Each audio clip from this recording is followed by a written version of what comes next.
Okay, greetings. Welcome to the Garden Hour with MU Extension. We're so glad you're able to join us today.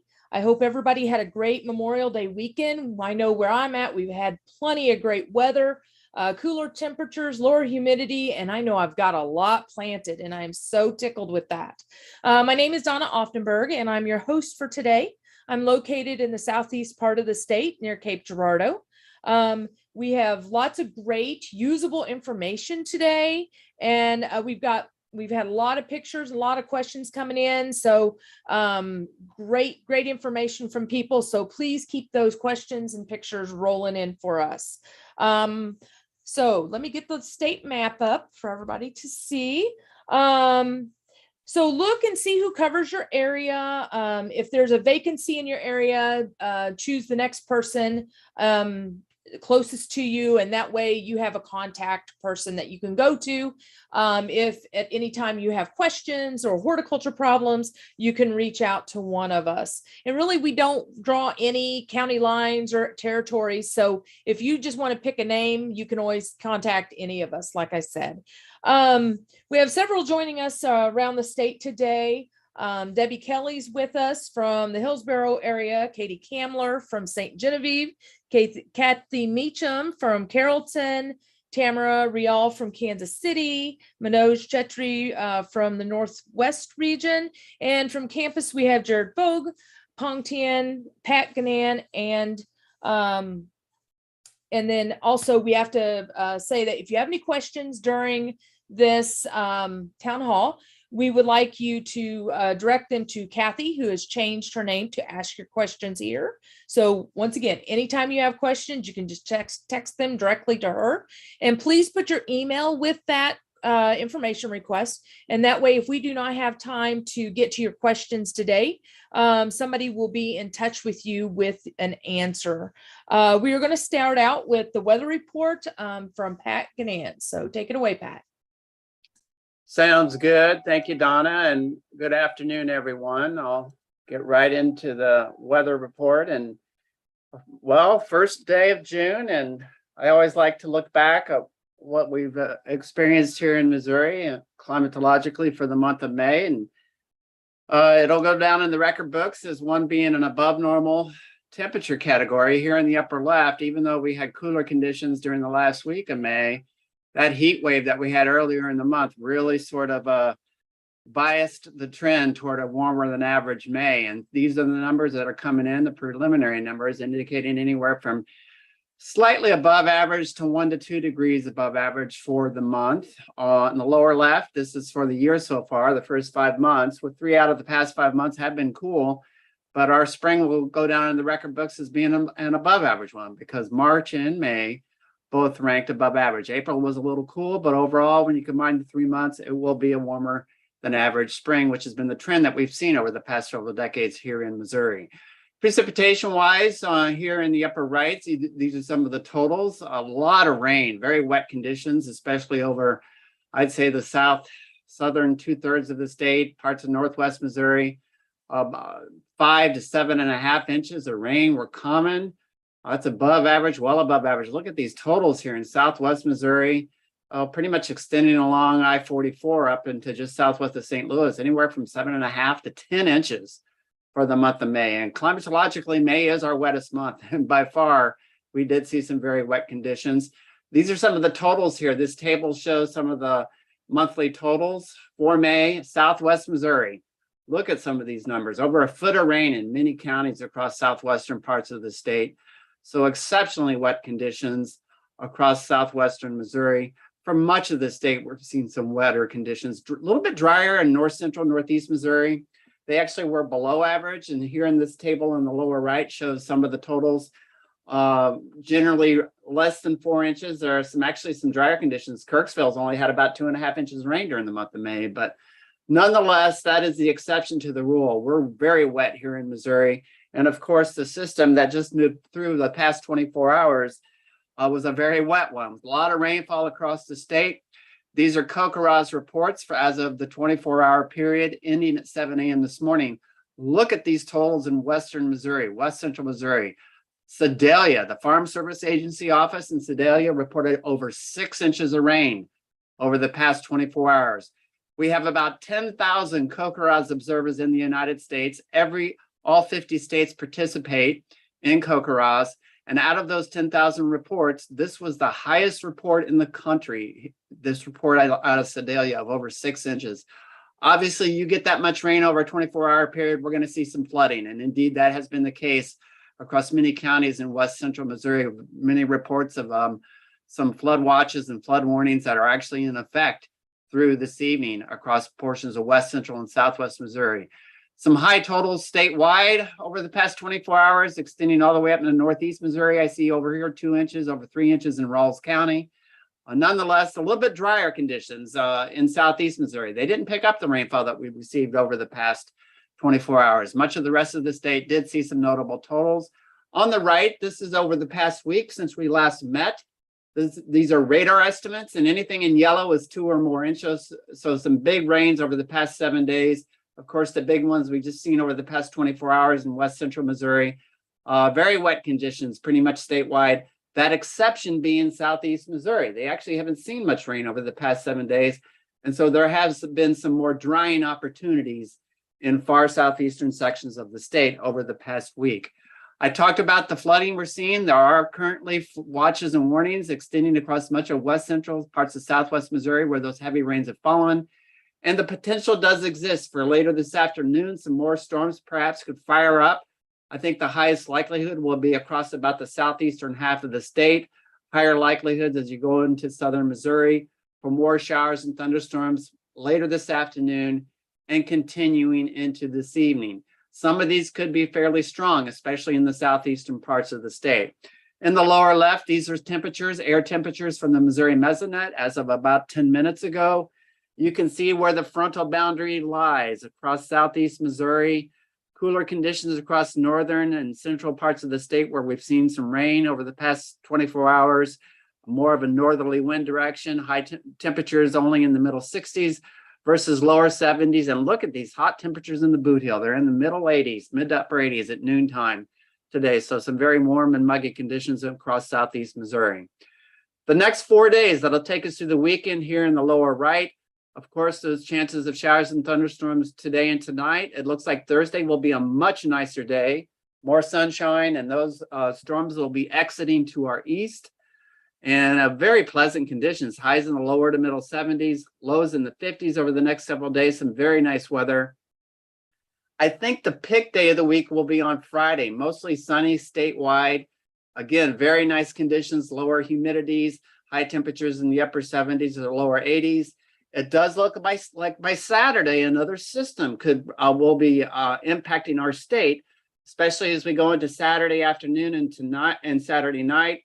Again, more chances of showers and thunderstorms as that system moves in from the west and northwest.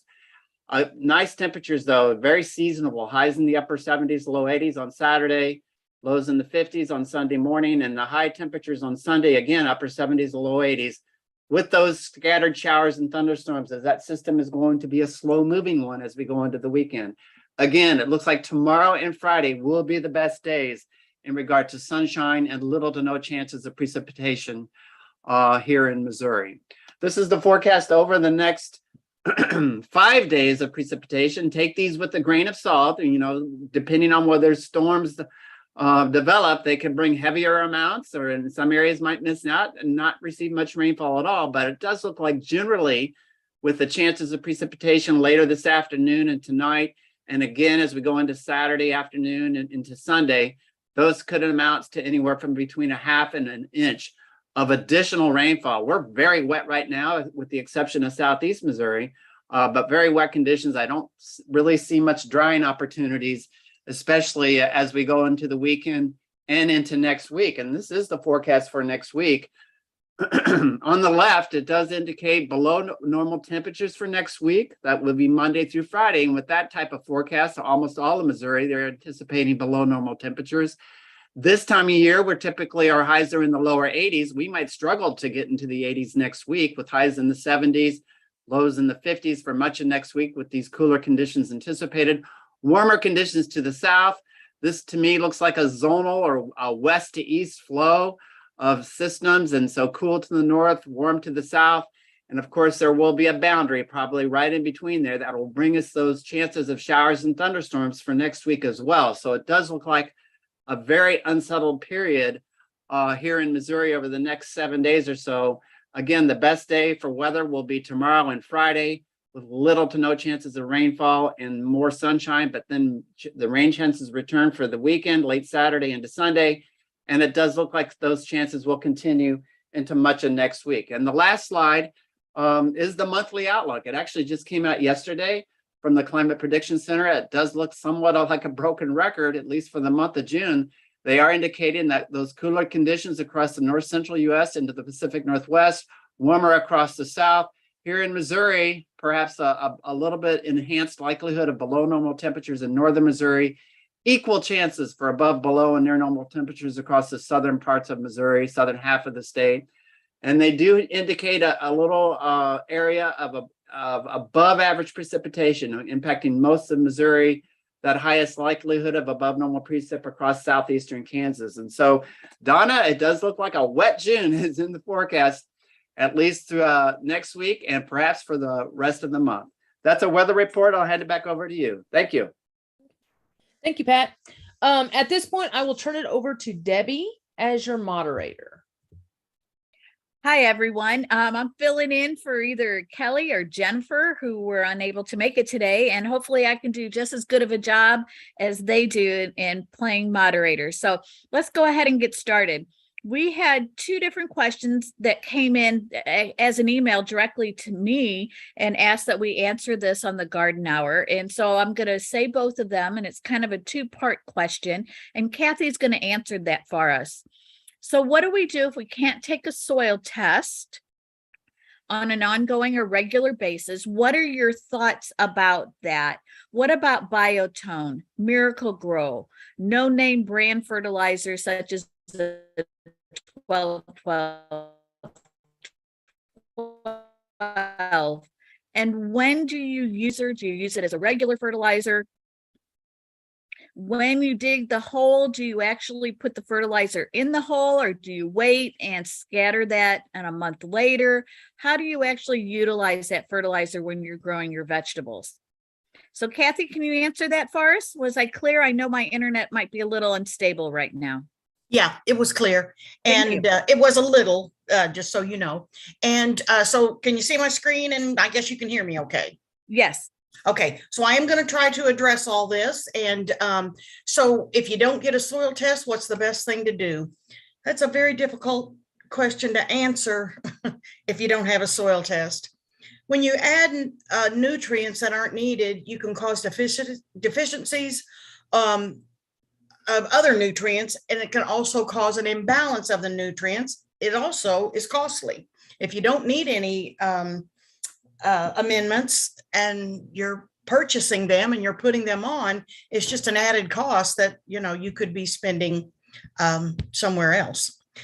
So in that question, it was about organic fertilizer, Biotone.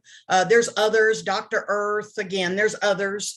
And so I wanted to look at the label. And when I look at the front of the package, I don't have an analysis. So normally we see an analysis on the front of a fertilizer bag, 12, 12, 12, 15, 30, 15, just those numbers. So in the description of this product, I did find the analysis to be 4, 3, 3. So you can see that's quite a bit lower than some of the other fertilizers that we see, like a 12, 12, 12. Now, and it just means that it is a lower analysis. It's as organic, it's going to be a slower release fertilizer. And this product also says that it has endo and ecto mycorrhizae. Well, the mycorrhizae is certainly beneficial to plants. Is it beneficial to all plants? Mostly. Oklahoma State said it benefits 80 to 90% of all plant species. However, there are plants that don't respond to it.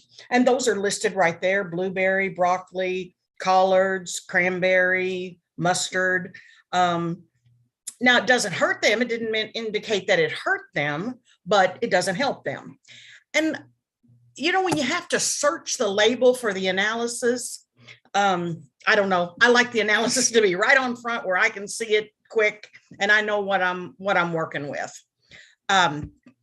So I just want to say a little bit more about organic fertilizers, and they're certainly fine to use. Just know that they are slow release and they do work over time. You do want to apply them in the early spring for established landscape plants and annuals and vegetables. You want to do that at the planting time. You would do a second application is usually needed in late June for vegetable gardens and plants in containers. Again, this is generally speaking. Tomatoes might be a little different than peppers, or peppers are potatoes are going to be a little different than, another plant. So this is generally speaking. They are slow release fertilizers are better for providing the nutrients needed, throughout the growing season. Also in the question, it mentioned Miracle Grow. And so I mentioned Miracle Grow as well as other liquid fertilizers like Peters. And, there's a lot of them out on the market. So the thing about the liquid fertilizers is that the nutrients are available immediately. However, it doesn't last very long. So you've got to reapply more often. However, it does give that quick boost to plants when they need it at transplanting. So it might be a good idea to use that type of fertilizer the first couple of weeks as you're getting your plants established and your transplants established. And then if you're also using the organic fertilizer, it'll start kicking in a couple of weeks. I wanted to say too that I did look at a Miracle Grow package. I didn't see the analysis on the front of that either, which I was a little surprised.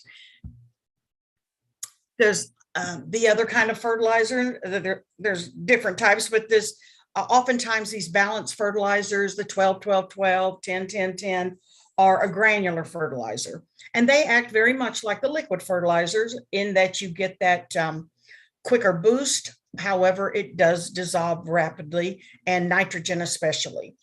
However, like I just said, it just makes it available quicker.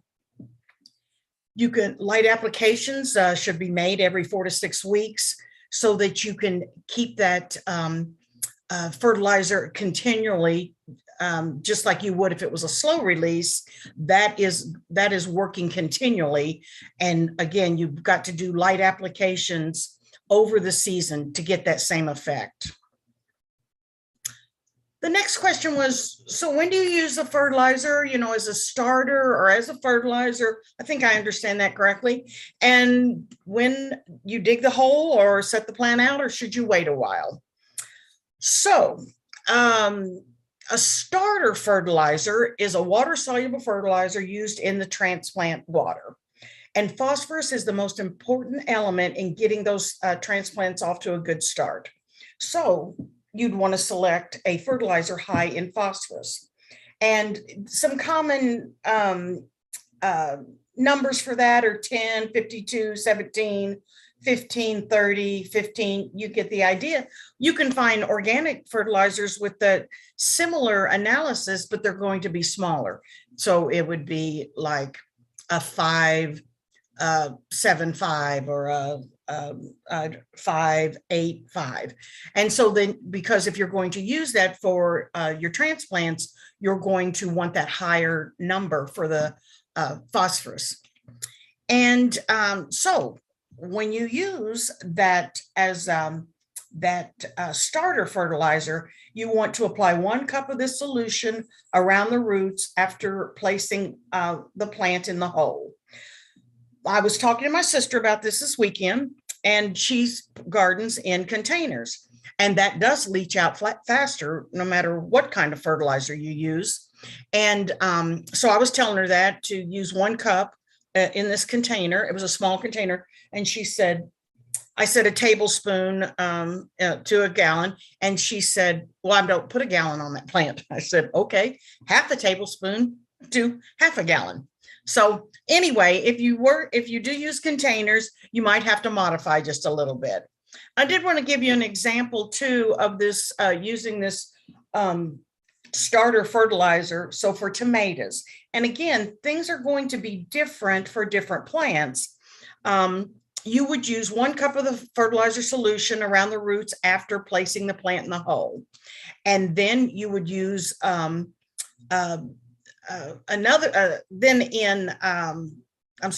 use a completely soluble fertilizer high in phosphorus.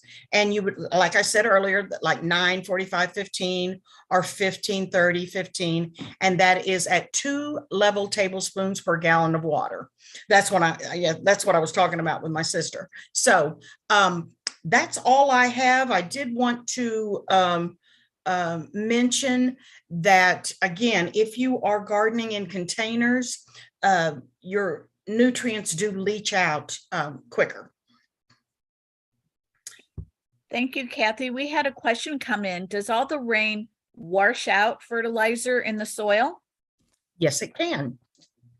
And then how do you know when you should like refertilize if it does wash it all out? That's a really good question. For me, I think, it'll depend on how much rain you've gotten, depends on when it's going to rain again. Actually, I was going to fertilize yesterday. Then when I found out the amount of rain that we were getting, I decided not to. So I will wait, probably, I think Hank said, or not Hank, I think Pat said Friday was going to be a good day, or one of our best days. I'll wait until the weekend. But I don't know that I have a definite answer on how long you should wait. I think it would just depend on how much rain we got. Do you or any others have an idea on that? Any other thoughts from some of our colleagues?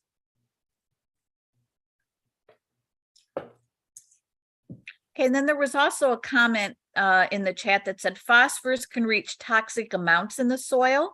Did you want to talk about that? Because you did talk about starter fertilizer having a higher phosphorus rate. Yes, and so that's why a soil test is so important. If you don't need to add any phosphorus, the soil test is the only thing that's going to tell you that. However, if you are on a maintenance plan, so you did get a soil test, the first year you followed the recommendations, the second year you can be on a maintenance schedule for plants that use a lot of nutrients, especially phosphorus and nitrogen. And then you can, I'm going to put a link in the chat that will tell you exactly what a maintenance schedule is and the ratio to use it. It also has a table in there telling you how much a tomato needs, how much a pepper needs, asparagus, all the different plants. But that is correct. You can get too much phosphorus. Phosphorus. And it can get into toxic levels. Thank you, Kathy. Appreciate that. Any other colleagues have any other comments or anything they'd like to add to these questions here? Okay, great. So what I'd like to do now is go to horticulture terms, and I'm going to share my screen. We had done this a couple of weeks ago, and a couple of folks said that they really liked having this. And so the horticulture term for today is chimera. And so in the chat box, if you don't mind, go ahead and pick which letter you believe is the definition or description of this term. A is a single layer of cells between the wood and the bark of a tree or shrub that produces new cells. A grafted vegetable plant once the graft takes and the plant is growing. A plant or plant part that is a mixture of 2 or more genetically different types of cells. So I'm going to monitor the chat box and see what folks are saying here.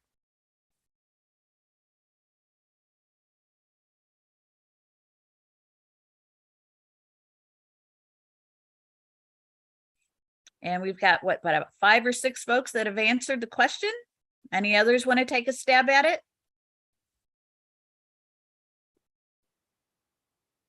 All right. Cool. Anybody else? Okay, so I'll give you the answer. The answer is a plant or plant part that is a mixture of 2 or more genetically different types of cells. And this just kind of can happen in nature, or what happens with it is that it happens in nature, we like it, and we just continue using that and growing it. So what's really interesting is I didn't know what this term was. And, you know, I've got a degree in horticulture. You think we all know everything, but I did see this term, and I had to look it up and figure out what it was on my own, and I'm glad that I did. So on the right is a picture of a sunflower, and of course the natural color is going to be that maroon color on the outside because that's what we're seeing most of, but we also see a little bit of the yellow at each of those different petals that are attaching themselves there. And so here we see the yellow. So obviously there was some sort of a genetic issue that occurred in this particular flower. It may not happen throughout the entire plant, just pieces of the plant perhaps. And so those petals came out as completely yellow. And here we have 2 different types of plants where the leaves, and it predominantly happens with leaves from what I was seeing, and they can do some really interesting colors and for our plants, and then we can go ahead and continue to use them for our plants in the landscape and also as house plants. I've got a mother-in-law's tongue over there. And if you've got them as with yellow kind of stripes going up and down on them, that is also a chimera type of an issue as well, usually with the mother-in-law's tongue. So just a new type of term that was for me for a couple of years ago. And so you guys out there that answered it correctly know a whole lot. Those of you who guessed, thank you very much for making an attempt to guess at a particular answer. So thank you for that. We've had a lot of rain, of course, that's occurring out there across our state, and we may see more rain potentially in the month of June, according to the weather report that we just heard from Pat. What I'd like to do then is move on about irrigation of lawns. When do we do it? How's the best way to do that? Perhaps Manoj is going to go ahead and do a presentation for us on how is it best to go ahead and irrigate our lawns. All right. Can you guys see the poll? Yes, I see that. Thank you. Okay. Yep. If you don't mind, then you guys go ahead and do that poll quickly for me, please.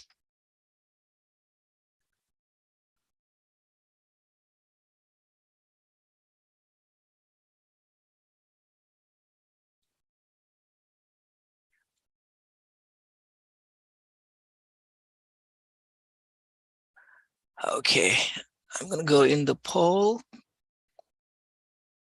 and share the results. Okay, if you guys can see the results of the poll here, no irrigation 52%. That's a little bit higher than I expected. Above ground 11%, sprinkler 15, and 22% in ground. Okay, all right. Can you guys see my presentations or not? Yes, I see it, but it's not in presenter mode. Okay. Lost my mouse here again. Okay. I think. Okay. So my name is Manoj Chetri. I'm a horticulture field specialist over Northwest Missouri. And today I'm going to talk about irrigation in lawns.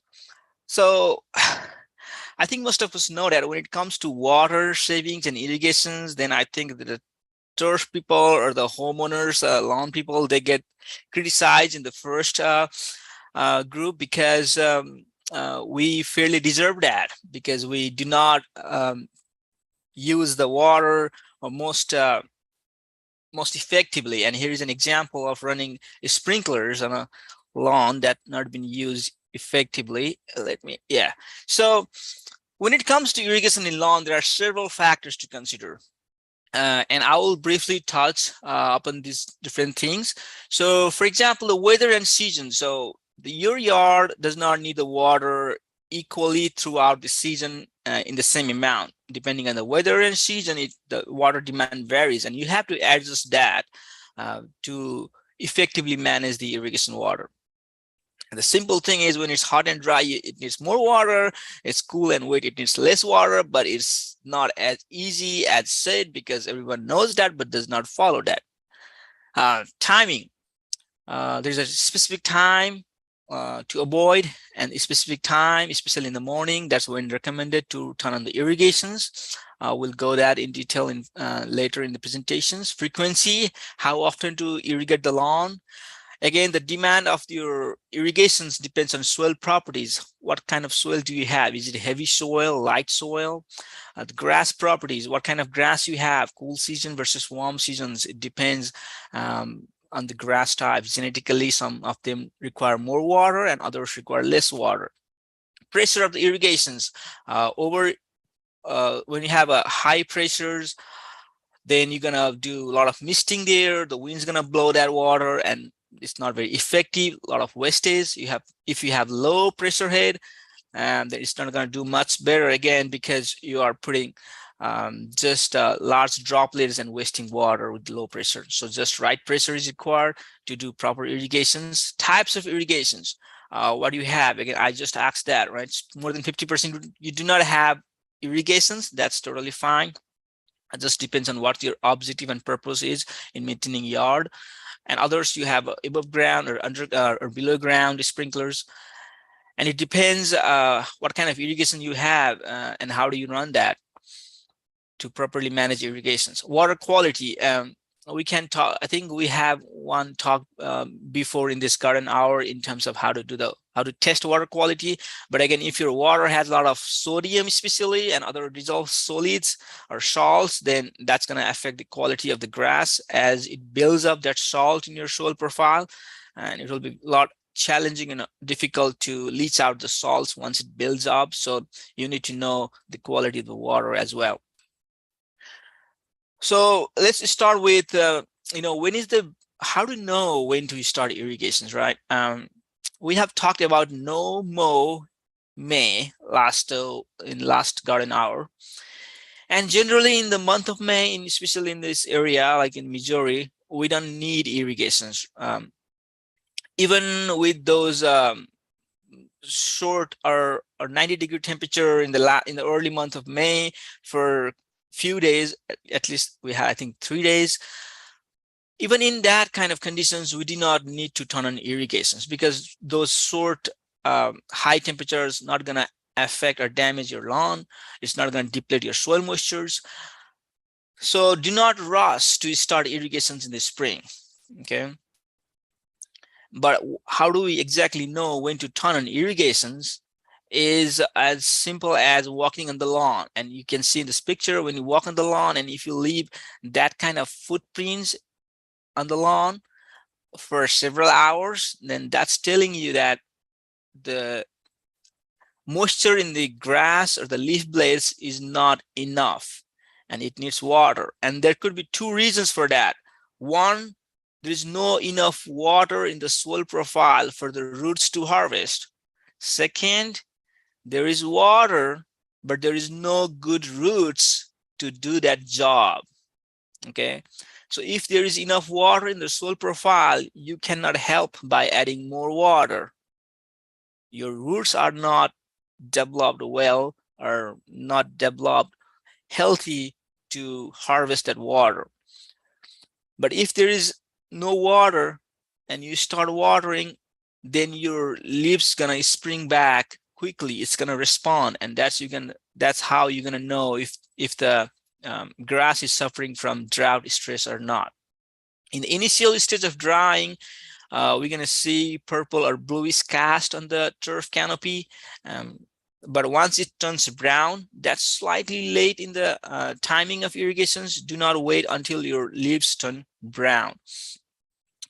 But if your lawn has adequate water or moisture, then when you walk on the lawn, you do not see those kind of footprints. It just springs back to its original shape. Now let's talk about the timing and we have all seen irrigations running in the nighttime, in the afternoon, or also when there is a rain or there's a forecast in the late evening. We have seen all those kinds of things. So the recommendation for irrigation timing is the early morning. Okay, after the sun comes out, or just before the sun comes out, until before noon, we are good to go. But please avoid irrigations after the sun is down or in the late evening, even in the late afternoon. And the reason for that is, first of all, when you water in the evening, it's making your grass canopy wait for longer periods in the nighttime. It's gonna make your grass wait all night, and that will help build a good environment for your pathogens, for your disease pathogens. So early morning irrigations will help to knock off the dew that was developed overnight. It will knock off that dew, and the irrigation water will quickly dry once the sun comes out. And how frequently to water? We all say that deep irrigations and infrequent irrigations. And the purpose for that is to allow the water to travel deep down up to 6 inches. And the reason is, most of the turf grass, they develop roots between 4 and 6 inches in the profile. So you want to provide the soil water to that root zone so that it can develop vigorous roots down the soil profile. Okay, because remember that the turf, growing turf is all about growing roots. It's nothing. Once you grow good roots, then you will have good canopy or good grass. And also, do not avoid the temptations to start the irrigations again. Okay, once you irrigate, then wait until the soil is dry. You don't have to turn on the irrigations every day, every other day. Okay, 2 days, 3 days. So you have to wait, depending on the weather, season, your soil moisture conditions, how dry is the soil after you last irrigate or after your last precipitations, and then you turn on the water. And that's called infrequent irrigations. And the simple thing you can do is use a screwdriver or a soil probe and drill that thing on the yard and see how much soil moisture is in your soil profile. If it is too dry, then it's time to turn on the irrigations. If it has good moisture, then you should withhold irrigation. Now the question comes is, how much water do I really need on my yard? Okay, there are different factors that comes into play, but just for a fair estimate, these tables gives the fair estimates for this good sandy loam soil. And on the bottom, I have zoysia grass, which is a warm season grass. And of course, this is the most water efficient grass, as it requires only ½ inch of water per week. Okay. And on the cool season grass, like tall fescue, it just needs 3/4 inch per week. Kentucky bluegrass needs 1¼ inch. Perennial ryegrass is the most water demanding grass. It requires at least 1½ inch per week. Again, this amount is not for having the lush green golf course style yard. Okay, this is just to maintain the green turf. That's acceptable for most of the homeowners. For the highly extensive, demanding homeowners, this may not quite translate. But I guess most of the audience here, they do not need the golf course style lawns in their yard. So if you do not have irrigations, like the 50% in our poll that said they do not have irrigations, then perennial ryegrass will not be the options for you. Okay, the perennial ryegrass is a very highly water demanding turf grass, and it will be a failure if you do not have irrigations.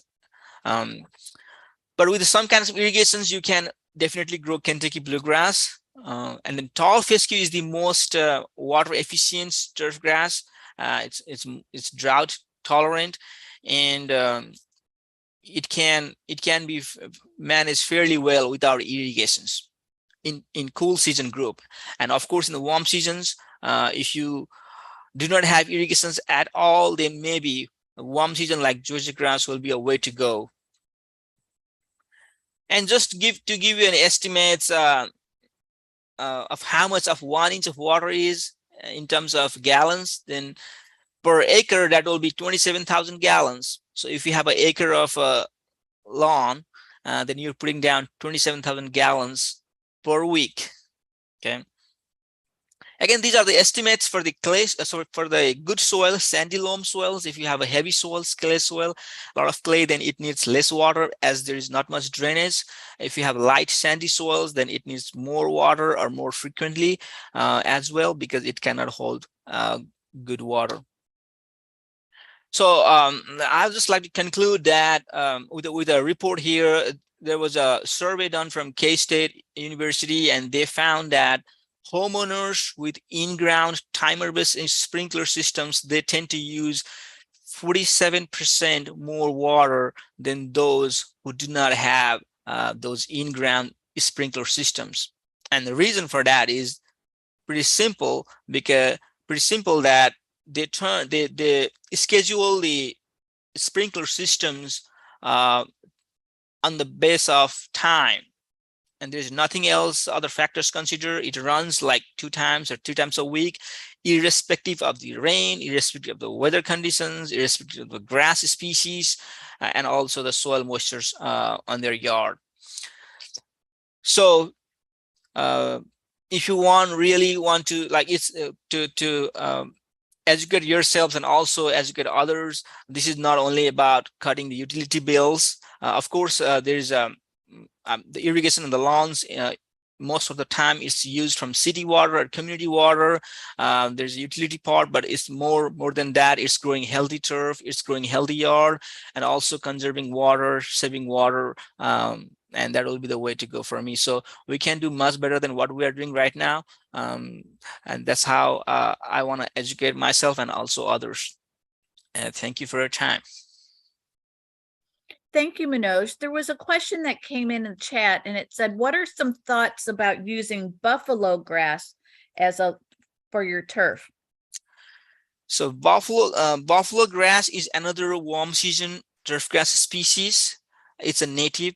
It's only one of the native turf grass species. In fact, it is one of the excellent drought tolerant and all other kinds of chemical fertilizers and pesticides you can think of. It does not require all those kinds of things, of course, because it is a native, and also it's a very low maintenance grass.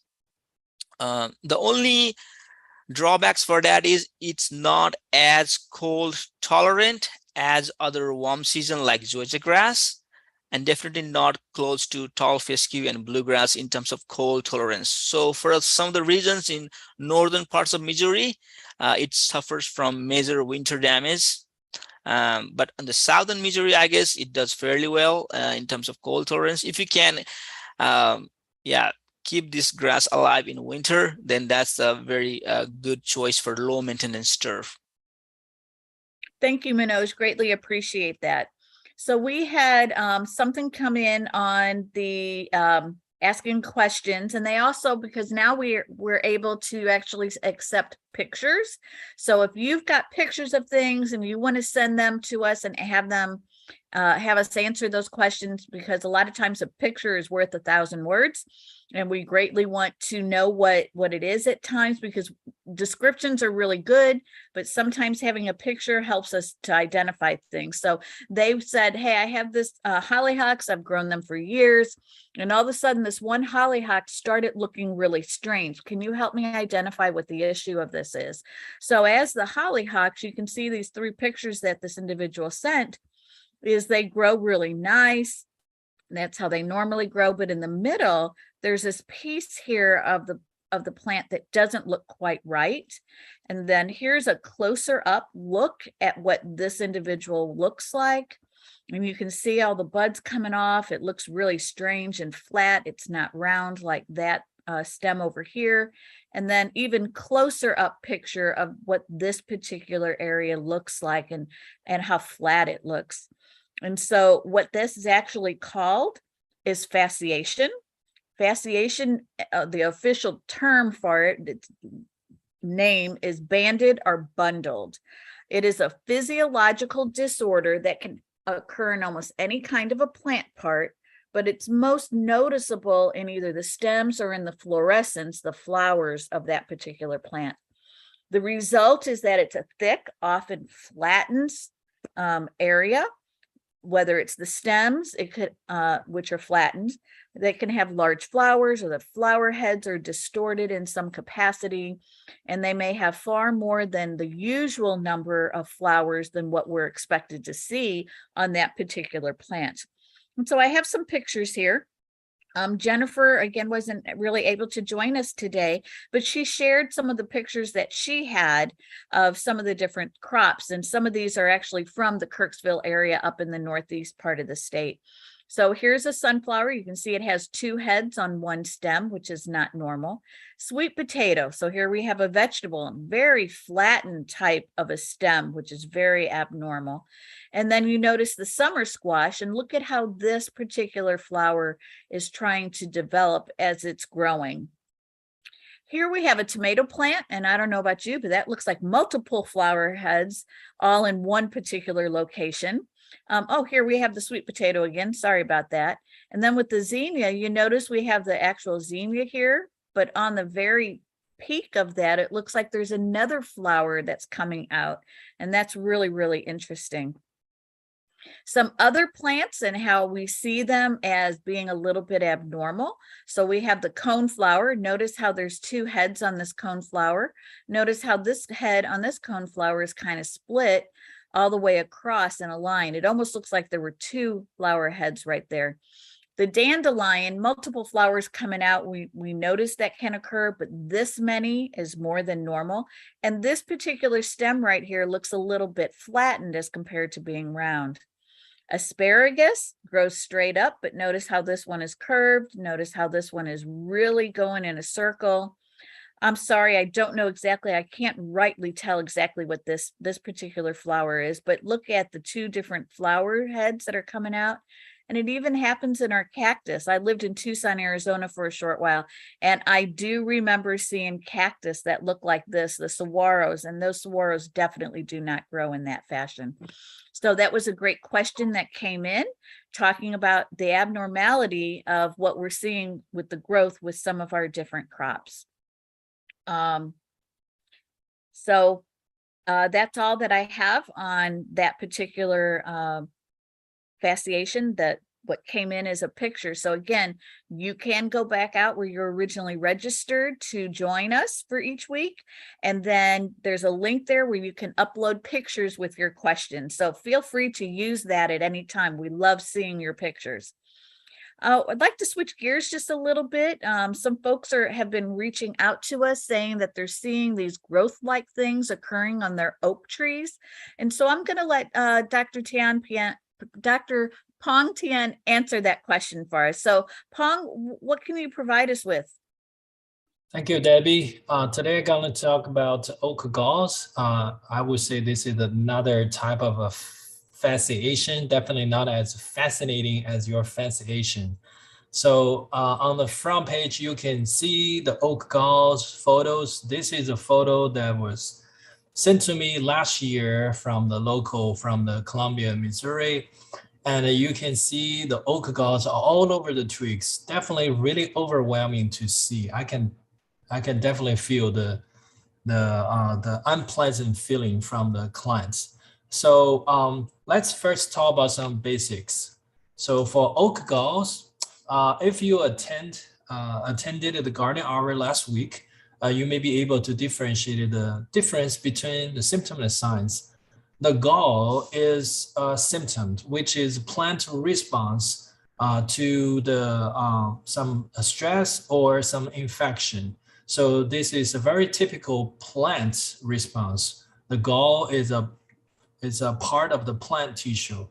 The gall formation is a physiological disorder response triggered by the plant hormones or growth regulators produced by the insects or mites. So basically the whole structure, the woody mass is part of plants. You may find the insect or the pathogen inside it. For galls, they may occur on all parts of the plants, and you can find it on leaves, bark, flowers, buds, and acorns or roots. Like this photo showed, the gall can serve as both nutrient source, which are shown here, and also the protection site for the larvae inside it. So when the larvae are hungry, they just starting absorb nutrition from this gall. At the same time, with this kind of like a woody mass of the gall, it's really hard to use a chemical control like insecticide, pesticide. It's really difficult to penetrate into this gall. Today I'm going to talk about several common galls for oak, specific for oak. Let's first talk about the first one, the horned oak galls. I actually really thank you for this presentation because I learned a new Latin word, the conigera. This means horned, means horn. So like this name shown up, this oak galls was characteristic of horns growing out of the gall, which was shown in this photo. And this is a mature gall. Once the wasp hatched, they're gonna fly out. They're gonna first lay eggs into the small twigs, and then they will the gall will form on the leaf vein, and then the wasp gonna fly out and lay eggs onto the twig. And you can see this is the early stage of the gall formation. Again, the oak galls are caused by the wasps, and they're normally harmless for lightly infested pin oaks, but it can cause a severe branch dieback and the death of the entire tree due to really, really severe or heavy infestation. So I think I already mentioned a little bit. Let's switch gear and talk about the life cycle, the really complicated life cycle for the oak gall. And oh, by the way, the gouty oak galls is very similar with the horned oak gall, but without the horned. For the life cycle, the female wasp gonna fly out from the mature galls, and then they will lay eggs on the buds, and then the gall gonna form on the leaf vein, and then the eggs gonna hatch. The female and the male are gonna mate from the late May to mid of June, and the mated female will lay eggs on the twigs. And the twigs in the first year has a little bit they form a little bit, and then for the second year, it's getting bigger and bigger, and it will take about 33 months for the gall to be fully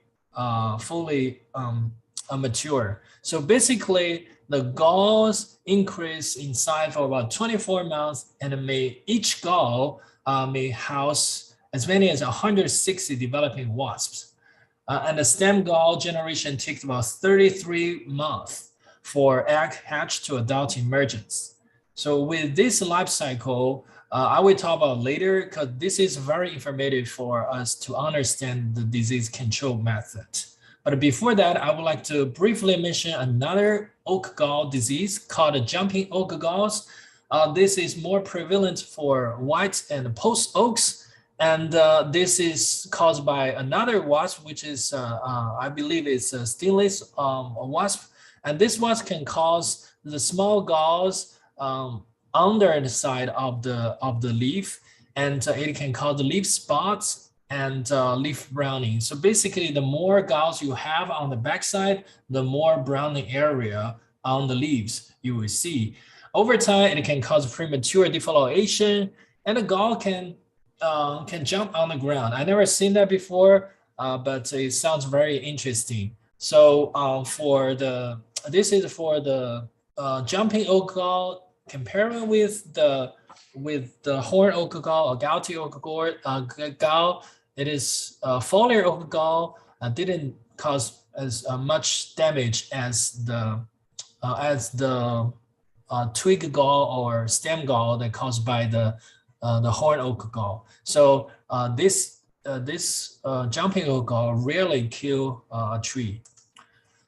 Controlling oak galls. Unfortunately, there's no clear management options available. If you look at the disease cycle, it's really hard to detect the presence of the wasp. And because that period of time of the emergence was really short, if you are applying for some chemicals, it's really hard to determine the timing. Secondly, for canopy spray with the chemicals, that sounds really impractical for a large tree, and there's no firm scientific research supporting any chemicals that have been shown to be effective for the oak gall wasp. At the same time, for canopy spray, that will cause a lot of damage to the other beneficial insects, so it's not really applicable. Trunk injection with some insecticide or antibiotics. There's some research going on, but so far there's no antibiotic shown to be effective according to research literature. The third one is why don't we start some research project to work on that? First, the success of the control method is really difficult to evaluate. Like I showed you, every time the gall become mature, the wasp gonna leave the gall, and basically they abandon the gall will stick on the twig for many more years. So if you try to evaluate the gall based on the number, it's really hard to tell which stage of the gall, the old gall, newer gall, or the gall in the middle.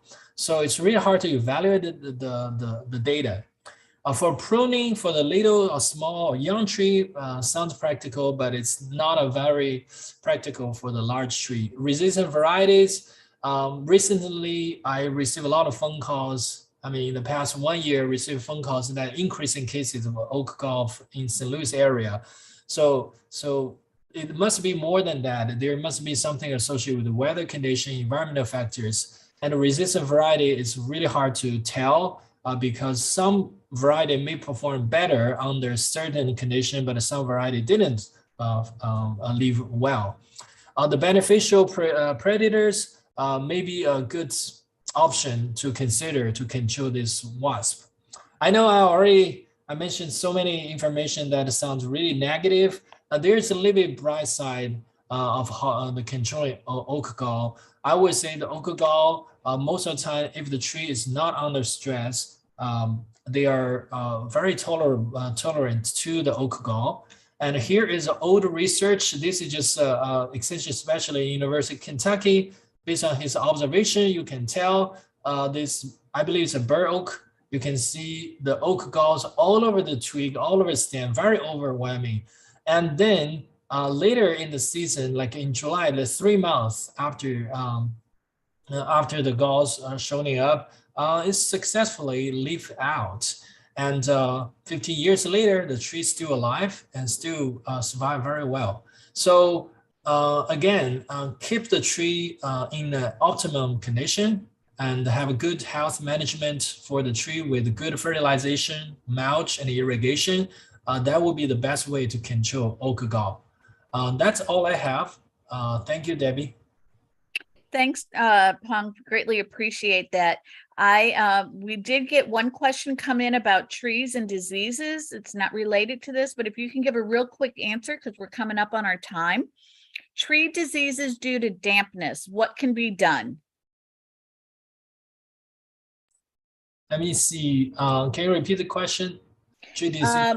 What about tree diseases due to dampness? What can be done? I believe this is associated with highly saturated soil, right? For that, if it was confirmed the tree disease is related to root rot or crown rot, it's actually very difficult to control because once the roots have been damaged, there's kind of like irreversible. But overwater or increasing humidity in the soil can cause a lot of stress, like deprived of the oxygen that it was translocated into the plant, But I believe this the tree disease caused by the root rot disease is really difficult to control. But I really hear that the root rot disease. It's more prevalent for small shrub or vegetable, but for trees, they're pretty. I would say they're pretty hardy. They're pretty resilient, unless the tree was being flooded. The area being flooded had been sitting in the water for a really long time.